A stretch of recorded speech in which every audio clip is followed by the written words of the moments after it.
Olá, investidor. Meu nome é Wagner Caetano. Começamos agora mais um programa Radar. Hoje o penúltimo pregão de março, dia 28/3 de 2018, 17 horas e 40 minutos. E eu convido a todos para a nova iniciativa educacional da Top Traders, um Masterclass, que ocorrerá em breve. Para quem tiver interesse pode se inscrever. Será uma série de vídeos, né, que vai te ensinar a utilizar a metodologia operacional da Top Traders para investir na renda variável. E serve, pessoal, para ações, fundos imobiliários, criptomoedas, mercados futuros de índice dólar também, ok? Então o primeiro vídeo deve ser liberado amanhã e a gente vai liberando a cada 4, 5 dias para que vocês interpretem aí a nossa forma de ver o mercado, possam replicar, entender e que isso possa agregar a sua evolução como investidor. Tem um mini currículo meu aqui no link, eu vou deixar na descrição do vídeo, ok? Quando eu falo na descrição do vídeo é aqui, ó, por exemplo, imagina que você vai assistir o radar de ontem, aí eu tenho aqui a descrição, né, logo abaixo do vídeo, eu deixo vários links aqui, eu vou deixar para o Masterclass, vou deixar para quem quiser fazer a reserva para a imersão de abril. Eu falo sobre os ativos estudados, como é que você faz para se cadastrar, para receber o cenário e para assistir a aula online, como gerenciar seu próprio capital na Bolsa de Valores. O cenário é só entrar no site toptraders.com.br, bota nome e e-mail, recebe já a partir do dia seguinte, porque nós automatizamos o processo. E para quem frequenta aqui o canal, se puder deixar o like, compartilhar e participar ali com algum comentário ou pedido de estudo, isso ajuda muito na nossa missão. Então, recado dado, vamos aos estudos das criptomoedas, primeiramente, né? Hoje é um pregão de queda, né? Uma queda mais leve, né? E vamos estudá-las aqui. Não é algo que a gente não tinha projetado, já é o esperado. Então, o Bitcoin na região de 7.960 dólares, né?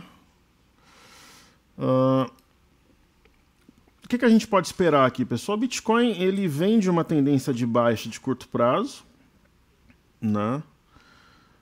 Ele tem um topo duplo, cujo alvo mais clássico seria a região de 6.000 dólares, né? Para que ele venha nos 6.000 dólares, ele teria que perder a mínima de ontem, em 7.780. Projetaria essa região, tanto pela própria simetria, como pelo motivo também que nós teríamos um pivô de baixa. Mas sempre quando você vai ter um pivô de baixa potencialmente acionado, você pode ter um fundo duplo, né? Então, o candle de hoje não é nada animador, não indica uma presença compradora, mas o mercado pode passar alguns dias lateral, uma vez que é uma região muito decisiva, né? Um fundo duplo projetaria uma forte alta também, então a região do Bitcoin ela é um pouco mais complexa, ela é decisiva nesse momento. Falando sobre o Bitcoin Cash, né, ele está numa baixa arrastada.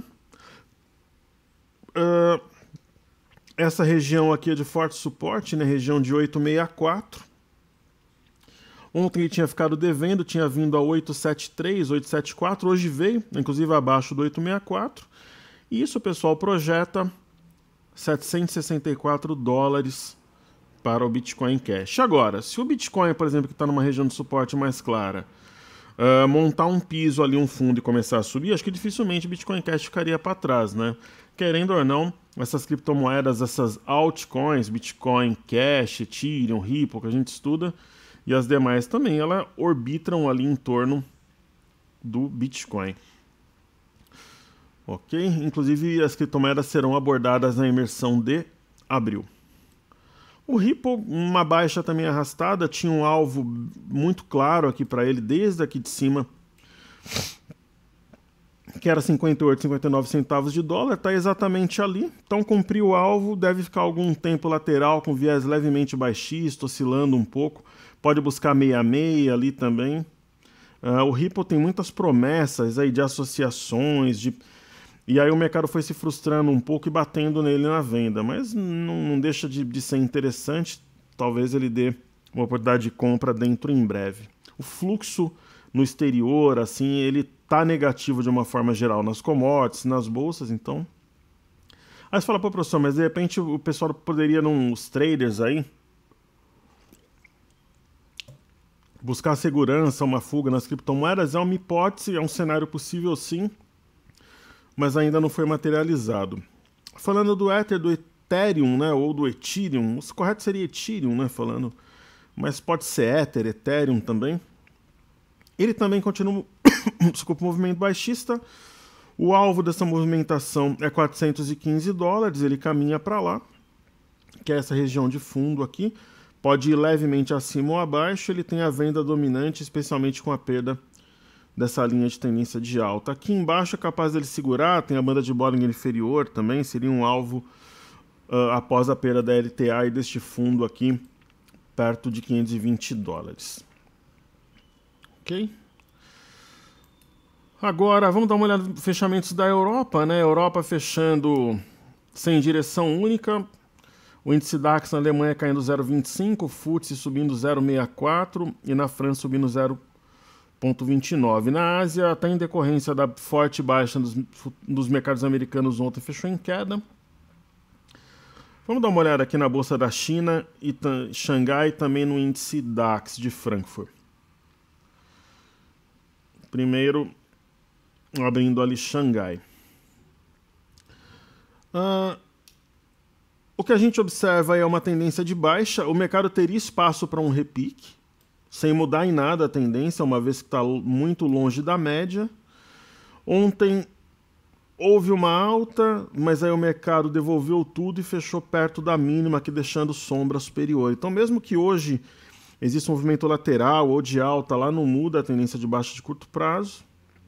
Na Ásia, na Europa e Estados Unidos, as bolsas estão em baixa, principalmente Ásia e Europa. O índice DAX ele está numa região de suporte, então aqui a briga é grande, né, pessoal? É o mesmo suporte de março do ano passado, o mesmo suporte de agosto do ano passado, né? Então o mercado, a briga está ali. Tem memória, né? Inclusive nessa mesma região a gente teve um fundo montado no dia 5 de março e a briga está ali. Né? Normal um repique, de repente uma aproximação da média ou a média aproximando dos preços, não seria nenhuma surpresa também.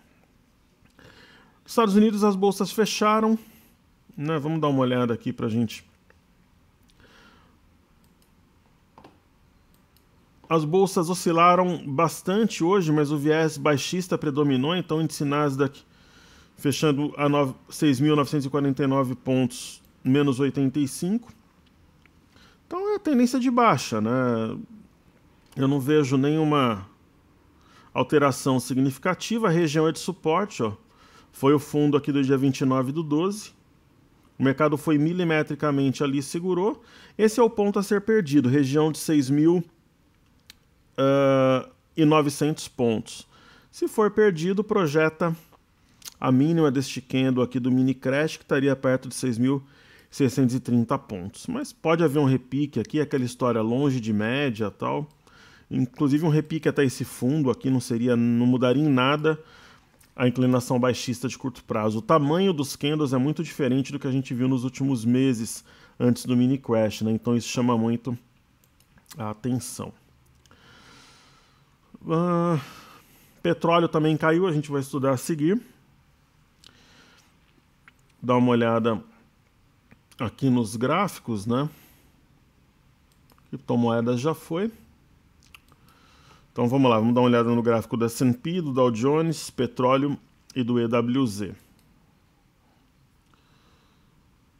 Tem saído muito capital aqui no Brasil, né? O fluxo negativo de fevereiro e março, ele zerou aquilo que entrou em janeiro, que tinha sido mais de 8 bi. Então a gente está com saldo aí praticamente no 0 a 0 no ano, né, dos estrangeiros. Eles respondem por mais da metade dos negócios. Então no caso do Dow Jones, tendência de baixa, né? A região de 23.400 deve ser testada na próxima semana, eu acredito nesse cenário. Fechou lateral, só que o mercado chegou a trabalhar em baixa, mas devolveu tudo. Né? Então, dá margem para movimentos erráticos aqui, até esse fundo não mudaria em nada também, até a região de 24.592 ali, então é uma tendência de baixa, média virada para baixo, não tem nenhum sinal de que algo diferente possa ocorrer. Aí tem o S&P 500, né? Mesma coisa do Dow Jones, né? É normal, depois de uma barra absurdamente grande de ontem, ter uma pausa, mesmo assim fechou em queda de 0,29. A tendência é que esse fundo seja testado na região de 2.586 pontos, que ele seja perdido e projete teste na semana que vem ou na outra na região de 2.532 pontos no S&P, que é a mínima ali do mini crash. Correto? Aí falando do Brent, nós já tínhamos adiantado essa movimentação de queda, né? Eu acho que ela tem potencial para vir em 67,87, que é esse topo aqui.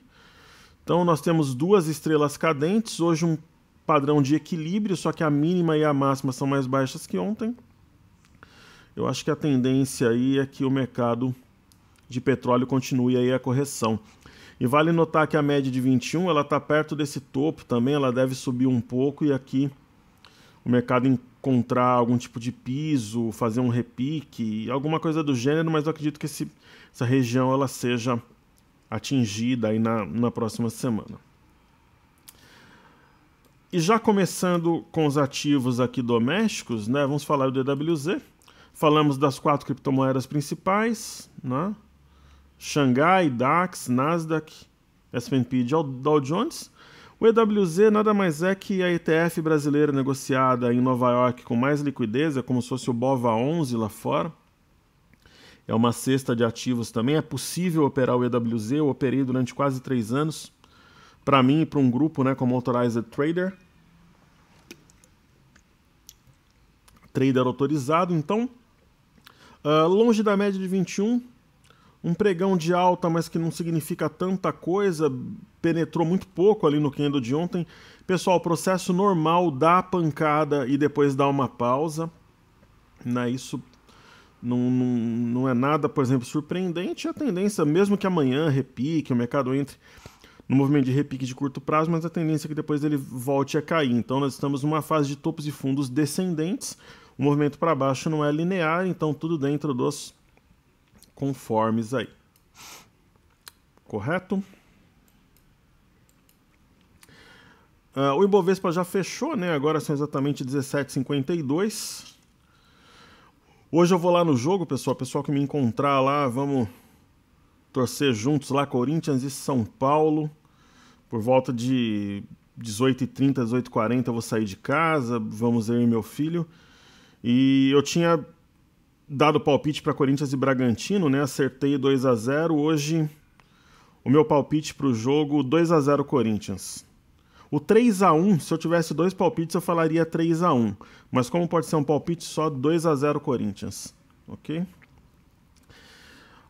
O Ibovespa, eu acho importante mostrar isso aqui para vocês. A gente está acompanhando, né? A participação dos investidores estrangeiros ontem continuaram trabalhando na venda. Eles aumentaram o saldo negativo no índice futuro de 61912 para 65482 contratos. O pregão de hoje foi lateral. Existe um martelo. Né? O martelo é um sinal de reversão? Até é, só que o mercado vem de um movimento lateral.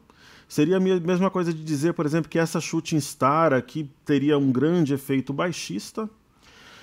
A questão é que o mercado fechou cravado nesse ponto-chave 83.900, né? Ele fez uma mínima mais baixa que a de ontem, uma máxima mais baixa, as médias continuam inclinadas. O volume foi abaixo da média. Quer dizer, para mim é uma sequência de um movimento vendedor. Mesmo que amanhã exista um repique, algo do gênero, eu não acho que muda, por exemplo, o viés do mercado. Sendo sincero, tem uma espécie de um oco aqui, ombro, cabeça, ombro, a neckline seria nessa região. A leitura de hoje embaralha um pouco as coisas, porque o ponto que vai estopar, gerar aquela aceleração de vendas agora seria a região de 82.890, mas nada que mude a inclinação baixista de topos e fundos descendentes que nós temos. Correto? E aí nós temos o BOVA11, uma figura igual. No caso do BOVA11, o volume já foi acima da média. Existe ali um martelo, né? Mesmo um repique acima do 81 com 6 centavos, ele vai encontrar as médias acima. Quer dizer, o mercado continua uma movimentação com viés lateral, existe memória compradora. A briga está mais ou menos o seguinte, pessoal, são estrangeiros na ponta vendedora e os locais comprando. Né? A alta de dezembro e de janeiro foi puxada pelos estrangeiros, sim, só que no momento agora é estrangeiros versus locais, então a gente vai ver quem ganha a briga. Essa sombra inferior no BOVA11 também embaralha